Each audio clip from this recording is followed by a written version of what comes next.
नमस्कार साथियों, स्वागत है आपका हमारे YouTube चैनल में। आप छत्तीसगढ़ की किस जगह से हमारे समाचार सुन रहे हैं, कृपया कमेंट बॉक्स में लिखकर हमें जरूर बताएं। रायपुर से प्रस्तुत है छत्तीसगढ़ के प्रादेशिक समाचार। समाचारों के साथ मैं रजनी शुक्ला। पहले मुख्य समाचार। राज्य सरकार ने सभी शासकीय विभागों में सीधी भर्ती के रिक्त पदों को भरने के लिए वित्त विभाग की अनुमति अनिवार्य की। राष्ट्रपति ने छत्तीसगढ़ के रामलाल बरेठ को कथक नृत्य के क्षेत्र में उनके योगदान के लिए पद्मश्री पुरस्कार से सम्मानित किया। छत्तीसगढ़ उच्च न्यायालय में 13 मई से 7 जून तक ग्रीष्म अवकाश घोषित किया गया और प्रदेश में अगले 24 घंटों में कुछ स्थानों पर हल्की वर्षा होने या गरज चमक के साथ छींटे पड़ने की संभावना। अब समाचार विस्तार से। राज्य सरकार ने सभी शासकीय विभागों में सीधी भर्ती के रिक्त पदों को भरने के लिए वित्त विभाग की अनुमति अनिवार्य कर दी है। इसमें लोक सेवा आयोग के जरिए की जाने वाली सीधी भर्ती के रिक्त पदों के साथ अनुकंपा नियुक्ति के पदों को छूट प्रदान की गई है। इसके साथ ही चालू वित्तीय वर्ष से लोक सेवा आयोग द्वारा प्रतिवर्ष आयोजित होने वाली संयुक्त राज्य सेवा परीक्षा में शामिल पदों को छोड़कर विभागों में राज्य लोक सेवा आयोग के माध्यम से भरे जाने वाले अन्य पदों पर भर्ती शुरू करने के पूर्व वित्त विभाग की अनुमति आवश्यक की गई है। राष्ट्रपति द्रौपदी मुर्मू ने राष्ट्रपति भवन में आयोजित समारोह में जांजगीर चांपा जिले के भंवरमाल गांव के रामलाल बरेठ को कथक नृत्य के क्षेत्र में उनके योगदान के लिए पद्मश्री पुरस्कार से सम्मानित किया। रामलाल बरेठ का जन्म 6 मार्च 1936 को हुआ था। श्री बरेठ की कथक नृत्य की शिक्षा 5 साल की उम्र में अपने पिता के सानिध्य में शुरू हो गई थी।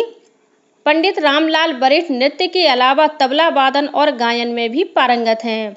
तबला वादन की शिक्षा अपने पिता पंडित कार्तिक राम और पंडित जयलाल महाराज से ली और गायन की शिक्षा अपने पिता और उस्ताद हाजी मोहम्मद खां बांदावाले से ली है। उन्होंने अपनी कला का प्रदर्शन पूरे देश में अनेक स्थानों पर किया है। वे 77 वर्षों से कला साधना कर रहे हैं। गौरतलब है कि रामलाल बरेठ और उनके पिता कार्तिक राम बरेठ रायगढ़ राजघराने से जुड़े रहे और वहां कथक नृत्य सिखाते रहे। वे रायगढ़ के चक्रधर संगीत विद्यालय से भी जुड़े रहे। इससे पहले भी उन्हें कई पुरस्कार और सम्मान मिल चुके हैं। राष्ट्रीय विधिक सेवा प्राधिकरण नई दिल्ली और छत्तीसगढ़ राज्य सेवा विधिक सेवा प्राधिकरण बिलासपुर द्वारा इस वर्ष आयोजित होने वाली राष्ट्रीय लोक अदालत की तिथियों में परिवर्तन किया गया है। इसके अनुसार 11 मई को आयोजित होने वाला राष्ट्रीय लोक अदालत का आयोजन अब 13 जुलाई को किया जाएगा। इसी तरह 14 सितंबर को आयोजित होने वाली नेशनल लोक अदालत का आयोजन अब 21 सितंबर को किया जाएगा। छत्तीसगढ़ उच्च न्यायालय में 13 मई से 7 जून तक ग्रीष्म अवकाश घोषित किया गया है। इस संबंध में हाई कोर्ट के रजिस्ट्रार विनोद कुजूर ने आदेश जारी किया है। उच्च न्यायालय 10 जून को फिर से खुलेगा। ग्रीष्म अवकाश अवधि के दौरान हाई कोर्ट के जजों को सुनवाई और केस दाखिल करने के निर्देश जारी कर दिए गए हैं। इस दौरान सभी सिविल, आपराधिक और रिट मामले दायर किए जाएंगे। किसी भी अति आवश्यक मामले में अवकाशकालीन न्यायाधीश उच्च न्यायालय के मुख्य न्यायाधीश की मंजूरी प्राप्त करने के बाद किसी अन्य न्यायाधीश के साथ अपने आधिपत्य की स्थिति का आदान प्रदान कर सकते हैं। अवकाशकालीन न्यायाधीश सुबह 10:30 बजे से डिवीजन बेंच कोर्ट की सुनवाई करेंगे। वहीं गर्मी की छुट्टियों के दौरान शनिवार, रविवार और छुट्टियों को छोड़कर रजिस्ट्री रोजाना सुबह 10 बजे से शाम 5 बजे तक खुली रहेगी। छत्तीसगढ़ उच्च न्यायालय के मुख्य न्यायाधीश रमेश सिन्हा ने न्यायमूर्ति राकेश मोहन पांडे, न्यायमूर्ति सचिन सिंह राजपूत तथा न्यायमूर्ति राधा किशन अग्रवाल को शपथ दिलाई। न्यायमूर्ति राकेश मोहन पांडे ने स्थायी जज के रूप में और न्यायमूर्ति सचिन सिंह राजपूत तथा न्यायमूर्ति राधा किशन अग्रवाल ने एडिशनल जज के रूप में शपथ ली। इस बीच छत्तीसगढ़ उच्च न्यायालय के मुख्य न्यायाधीश रमेश सिन्हा ने उच्च न्यायालय भवन में आर्काइव और म्यूजियम कक्ष का उद्घाटन किया। आर्काइव कक्ष में वर्ष 1879 के दस्तावेज, सेंट्रल प्रोविजन व बरार व नक्शा, सेंट्रल प्रोविंस के अंतर्गत नागपुर उच्च न्यायालय से संबंधित दस्तावेज व भवन की सुंदर तस्वीर, संविधान समिति के सदस्यों की तस्वीरें भी हैं। वहीं मध्य प्रदेश उच्च न्यायालय जबलपुर के भवन की तस्वीर, छत्तीसगढ़ उच्च न्यायालय बिलासपुर की स्थापना से संबंधित राजपत्र की तस्वीर के साथ ही बहुत सी ऐतिहासिक तस्वीरें भी लगाई गई हैं।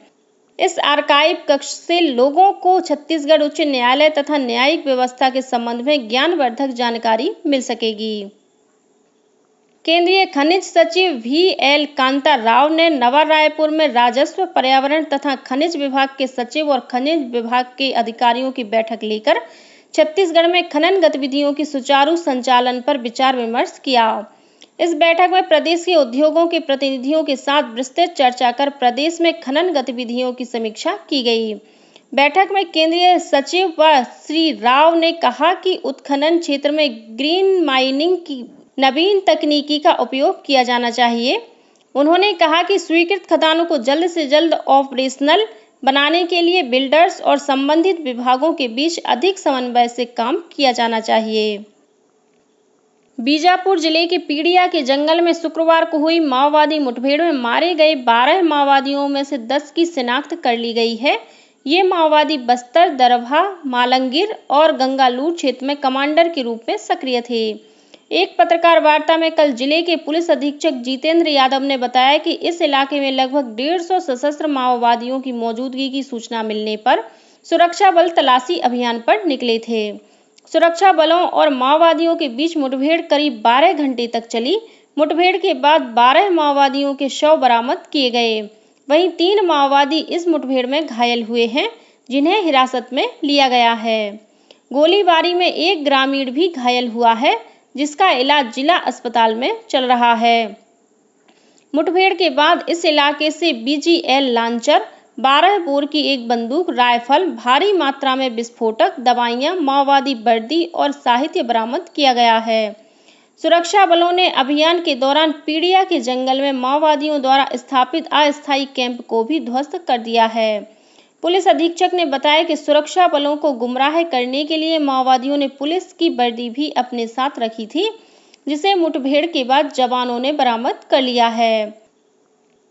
भारतीय जनता पार्टी के सांसद विजय बघेल ने कल रायपुर में पत्रकार वार्ता को संबोधित करते हुए पूर्व मुख्यमंत्री भूपेश बघेल के स्वामी आत्मानंद स्कूल का नाम बदलने पर दिए गए बयान की आलोचना की है। उन्होंने कहा कि स्वामी आत्मानंद स्कूल को PM श्री योजना के तहत समाहित करने की योजना है। इससे स्कूलों की गुणवत्ता में सुधार होगा। श्री बघेल ने कहा कि पूर्व मुख्यमंत्री केवल लोगों को गुमराह कर रहे हैं। उन्होंने कहा कि स्वामी आत्मानंद स्कूल के नाम को विलुप्त नहीं किया जा रहा है।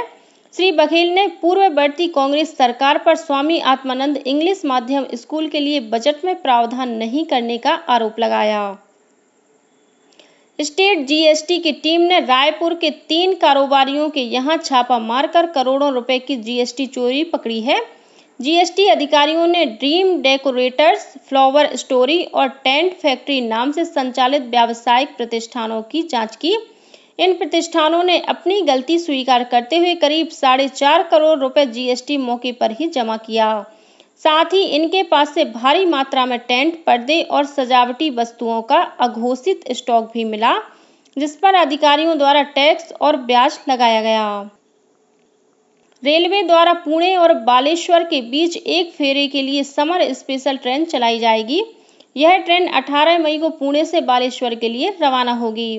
वहीं 20 मई को बालेश्वर से पुणे के लिए वापसी करेगी। इस गाड़ी में कुल 22 कोच उपलब्ध रहेंगे। वहीं छत्रपति शिवाजी महाराज टर्मिनल और बालेश्वर के बीच भी एक फेरे के लिए समर स्पेशल ट्रेन की सुविधा दी जा रही है। और अब पेश है मौसम का हाल। प्रदेश में आज कुछ स्थानों पर हल्की वर्षा होने या गरज चमक के साथ छींटे पड़ने की संभावना है। वहीं 1-2 स्थानों पर गरज चमक के साथ अंधड़ चलने तथा आकाशीय बिजली गिरने की आशंका है। मौसम विभाग से मिली जानकारी के अनुसार एक द्रोणिका पश्चिमी उत्तर प्रदेश से दक्षिणी असम तक विस्तारित है। वहीं एक द्रोणिका मराठवाड़ा से कोमोरान तक बनी हुई है। इसके प्रभाव से आज प्रदेश के कुछ स्थानों पर हल्की से मध्यम वर्षा हो सकती है। और अब कुछ अन्य खबरें संक्षेप में। गौरेला पेंड्रा मरवाही जिले में नकली सोना देकर ठगी करने वाले अंतर्राज्यीय गिरोह के 3 सदस्यों को पुलिस ने गिरफ्तार किया है। ये तीनों आरोपी ओडिशा के निवासी बताए जा रहे हैं। आरोपियों के पास से भारी मात्रा में नकली सोने चांदी के जेवर बरामद किए गए हैं। और दंतेवाड़ा जिले के जवांगा के पास तेज रफ्तार बाइक और कार की टक्कर में बाइक सवार 2 युवकों की मौके पर ही मौत हो गई। जबकि एक अन्य युवक गंभीर रूप से घायल हो गया है। इसी के साथ छत्तीसगढ़ के समाचारों का ये बुलेटिन समाप्त हुआ। नमस्कार।